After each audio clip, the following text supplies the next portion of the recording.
Bienvenue à ce numéro du Journal des Journaux paru du 2 au 8 octobre 2023. Un numéro que nous entamons avec les échos du palais de la présidence du Niger où trône sur le fauteuil présidentiel le général de brigade Abdraman Tchani. À cet effet, entretien du chef de l'État, le général Tchani assène ses vérités et rassure le peuple, titre à sa une l'hebdomadaire satirique Le Canard en furie, pour qui, depuis les événements du 26 juillet 2023, les Nigériens n'ont jamais été aussi rassurés et ragaillardis. Le choix du général Tchani d'intervenir en langue Hausa et Germain est une stratégie payante. Accueilli avec la plus grande ferveur par les Nigériens, ce choix répond à un double objectif, faire corps avec son peuple dont l'écrasante majorité parle Hausa et ou Germain et montrer sans doute au courant néocolonialiste français que la langue française n'est pas forcément une panachée. L'objectif est atteint. Apprécié dans une large mesure au sein de l'opinion nationale, ce choix a facilité le reste. Les vérités assénées par le général Tchani ne peuvent laisser indifférents selon les satiriques pour qui, s'il a asséné ses vérités à la France macronienne qui mène une croisade insensée contre le Niger, le général Tchani ne s'est pas non plus empêché de faire part de ses convictions. Des convictions mais aussi des sentences à l'endroit de ses compatriotes qui continuent à faire le jeu des intérêts étrangers. C'est le cas des commerçants de denrées alimentaires. Vis-à-vis des commerçants, certainement véreux, le général Tchani a tranquillement mais fermement indiqué que des mesures draconiennes seront prises pour les contraindre au respect des engagements pris. De fait, l'État et ses partenaires, notamment les autorités burkinabées, ont facilité l'importation des denrées alimentaires en grande quantité. L'augmentation des prix ne se justifie pas, si bien que des voix s'élèvent au sein de l'opinion nationale pour dénoncer un complot visant à étouffer le pays de l'extérieur. De fait, la spéculation sur les prix des denrées de première nécessité, notamment le riz, a provoqué des scènes surréalistes à Niamey. Une situation qui n'a pas déstabilisé outre mesure le CNSP et son président qui demeurent confiants quant aux perspectives qui s'ouvrent pour le Niger, constate Le Canard en furie. Face à la presse nationale, le général Tchani Abdraman dévoile l'agenda de la transition et donne le ton, titre pour sa part à sa une hebdomadaire satirique Le Hérisson, qui constate que pour la première sortie face aux hommes de médias, le président du CNSP a préféré réserver l'exclusivité à la presse nationale. Son message est avant tout pour ses concitoyens. Et il a, pour cela, la radio-télévision du Niger qui a une bonne couverture nationale. C'est également une façon pour lui de rompre avec la tradition de nombreux chefs d'État africains à s'ouvrir plus aux médias occidentaux que nationaux. D'après le journal qui poursuit, le président du CNSP n'a pas manqué de déplorer l'attitude des dirigeants de la CEDEAO qui n'ont pas pris le soin d'écouter les explications des nouvelles autorités pour déverser leurs sanctions des plus inhumaines contre le Niger. Aussi a-t-il pris le soin de ne pas trop charger les dirigeants de l'organisation communautaire, laissant ainsi une porte ouverte pour des futurs pourparlers avec son pays. Une CEDEAO au service des peuples, du développement économique de cet espace et solidaire face aux nombreux défis de la région ouest-africaine. Voici le vœu des ressortissants de ses membres et non une CEDEAO des sanctions inhumaines et à la solde des intérêts étrangers, a conclu le général Tchani, tel que rapporté par le Hérisson qui conclut à son tour. Ce dernier n'a pas manqué de saluer le soutien des peuples de la CEDEAO au Niger exprimé dans toutes les capitales de cet espace à travers des manifestations de soutien au CNSP et à son gouvernement. Le prix de la liberté, titre pour son éditorial l'hebdomadaire L'Éclosion, pour qui nos aînés nous ont appris qu'il fit un temps où l'esclave, libéré par son maître, court jusqu'à la porte et revient de lui-même continuer de rester dans ses chaînes.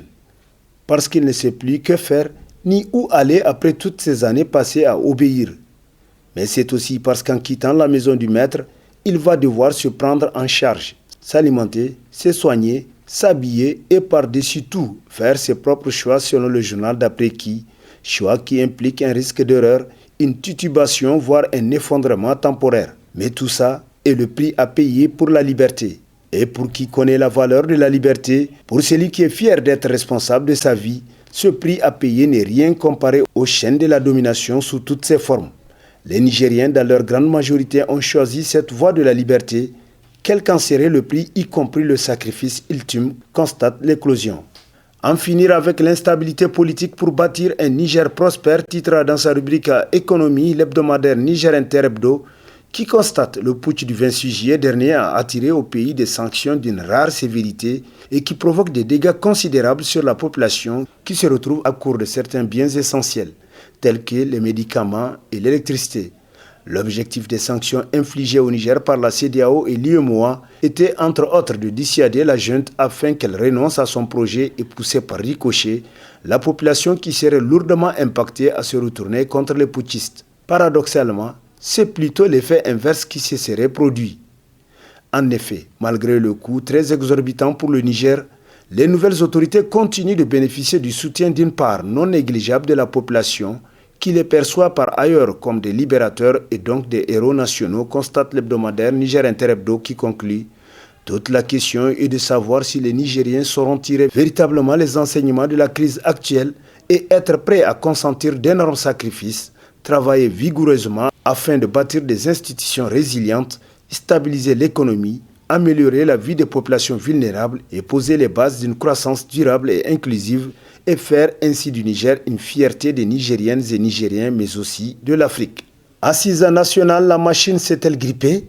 C'est demande l'hebdomadaire La Roue de l'Histoire, qui constate qu'annoncée par le chef de l'État il y a 2 mois de cela, cette rencontre tant attendue par les Nigériens, car c'est à partir d'elle que les forces vives de la nation arrêteront d'un commun accord la durée de la transition et autres réformes à venir piétinent. Au sein de l'opinion publique nationale, les langues commencent à délier sur les raisons qui bloquent la progression de la mise en place de cette structure, dont le format est inédit dans une transition militaire au Niger, selon le journal qui poursuit.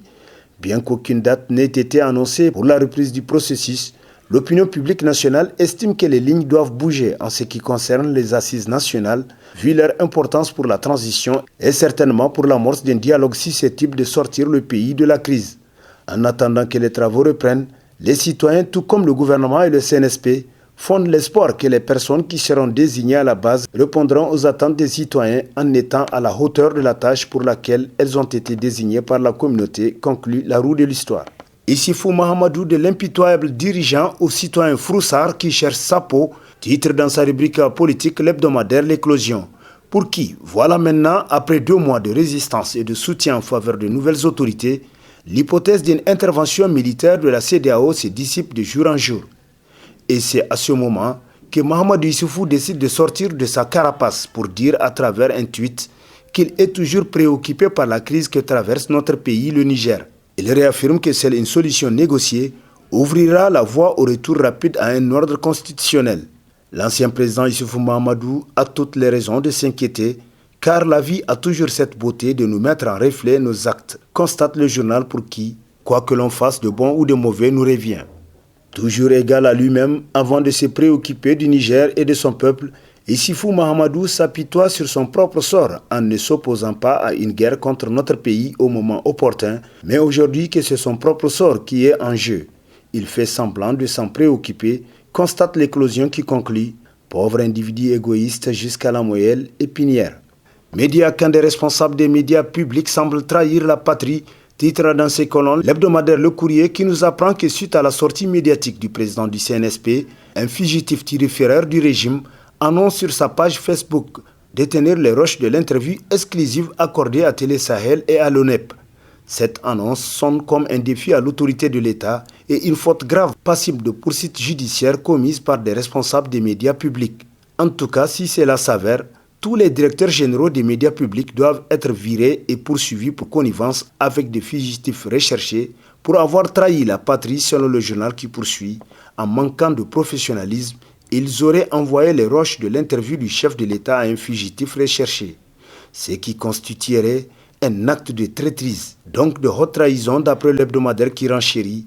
Il faut donc que le gouvernement de transition engage une poursuite judiciaire contre tous ceux qui seraient impliqués dans cette forfaiture, cette indignité. Mais si le fugitif aurait menti en prétendant détenir les roches, c'est aux responsables de ces médias de le prouver et de poursuivre le fugitif. En tout état de cause, le gouvernement du Niger se doit de prendre des mesures conservatoires en les suspendant de leur poste de responsabilité jusqu'à ce que l'affaire soit élucidée. Zantian Kassane conclut Le Courrier. Situation politique nationale, attention à la campagne de manip des exilés apatrides du camp Bazoum, titre à sa une l'hebdomadaire Le Monde aujourd'hui, qui constate que depuis leur exil, les apatrides du camp Bazoum ne chôment pas et se mettent au travail. Au travail pour tenter de détourner l'attention des Nigériens vers le plus important, à savoir l'organisation parfaite de la transition politique actuelle. C'est ainsi que Takuba Koï, l'ancien Dirkaba de Bazoum, a pris langue avec certains acteurs de la société civile nigérienne, Contre-espèce sonnante et trébuchante dans le but de focaliser l'actuel combat du CNSP et du peuple nigérien sur l'arrestation et la traduction devant les tribunaux d'Issoufou Mahamadou. Pour cela, des t-shirts spéciaux ont été confectionnés dans ce sens. Eh bien, le CNSP, c'est ce qu'il fait depuis le 26 juillet 2023 et ne se laissera jamais distraire par les manœuvres des gens en désarroi qui auraient plus de comptes personnels à régler entre eux qui ne concernent pas la cause commune. Et pour marquer sa volonté de faire prévaloir la justice, le CNSP a mis en place la COLDEF, dont les attributions légales viennent d'être précisées par ordonnance du président du CNSP, nous apprend le journal, pour qui ce n'est pas aux autres de s'ériger ou de se décréter en procureur de la République pour décider de qui il faut envoyer derrière les barreaux. Issoufou Mahamadou est injusticiable comme tous les autres justiciables nigériens. S'il y a des choses à lui reprocher, on le fera autant opportun selon l'hebdomadaire qui renchérit. Évitons par conséquent les pièges de ces recherchés de justice qui veulent brouiller les pistes. Chaque chose en son temps, dit un adage populaire, conclut Le Monde aujourd'hui qui titre également dans ses colonnes « Ministère de la fonction publique, difficile passation de service entre les DRFM sortants et entrants ». Ainsi, le journal constate que décidément, rien ne passe comme prévu au ministère de la fonction publique et du travail. Déjà, le retour d'Atta au poste de secrétaire général du ministère a soulevé beaucoup d'interrogations au regard du passé chargé de l'intéressé selon l'hebdomadaire d'après qui, mais depuis le changement intervenu à la direction des ressources financières et matérielles d'RFM, il se pose un problème de passation de service entre l'ancien et son successeur.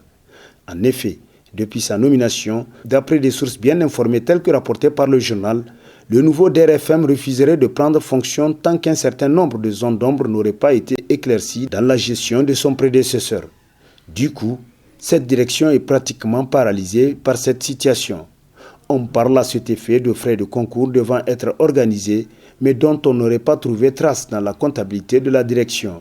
Où étaient passés ces fonds estimés à plusieurs dizaines de millions de nos francs, s'interroge le journal qui s'exclame « Mystère et boule de gomme apparemment ». Aux dernières nouvelles, l'on aurait appris que l'ancien DRFM se serait volatilisé dans la nature. Affaire à suivre, conclut Le Monde aujourd'hui. Et sur ce prend fin le présent numéro de la revue de presse. Prochain rendez-vous, plaise à Dieu dans une semaine, avec toujours la même passion de vous servir. Bonne lecture et au revoir.